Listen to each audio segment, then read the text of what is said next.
రాజన్న సిరిసిల్ల జిల్లాలో రైతులు పండించినటువంటి పత్తి పంటను మద్దతు ధరకు కొనుగోలు చేసేటువంటి క్రమంలో సీసీఐ ద్వారా కొనుగోలును ఈ రోజు నుంచి ప్రారంభం చేయడం జరుగుతూ ఉంది. క్వింటాల్కు 8,110 రూపాయలతోని కొనేటువంటి కార్యక్రమాన్ని ఈరోజు రైతుల పక్షాన ఇక్కడ మిల్ సెంటర్ దగ్గర మనం ప్రారంభం చేసుకోవడం జరిగింది. గౌరవ కలెక్టర్ గారు, ఇతర అధికారులు, ఇతర ప్రజాప్రతినిధులందరి సమక్షంలో కూడా రైతుల సమక్షంలో ఈనాటి ప్రారంభోత్సవ కార్యక్రమాన్ని చేసుకోవడం జరిగింది. ప్రధానంగా ఈ ప్రాంతంలో నల్లరేగడి భూములు ఎక్కువగా ఉన్నట్టు ప్రాంతం కాబట్టి అనాది నుంచి కూడా ఈ ప్రాంతంలో మిర్చి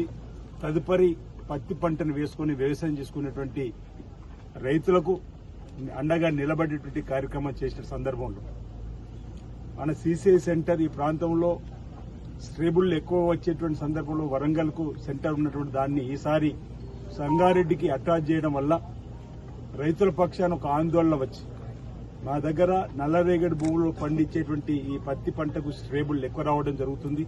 ఒకవేళ సంగారెడ్డికి అటాచ్ చేయడం అంటూ జరిగి అదేవిధంగా కొనుగోలు చేస్తుంటే మా క్వింటాల్కు 80 రూపాయల నుంచి 100 రూపాయలు నష్టపోవడానికి అవకాశం ఉంది. ఎక్కడ ఉన్నటువంటి సెంటర్ ధర వేరు, మా సెంటర్ ధర వేరని చెప్పి మా దృష్టికి తీసుకొని రాగానే గౌరవ వ్యవసాయ శాఖ మంత్రులు తుమ్మల నాగేశ్వరరావు గారికి ఈ అంశాన్ని తీసుకొని పోయిన సందర్భంలో సీసీఐకి సంబంధించిన అధికారుల సమావేశం, రాష్ట్ర వ్యవసాయ శాఖకు సంబంధించిన అధికారులతో సమావేశం అయినప్పుడు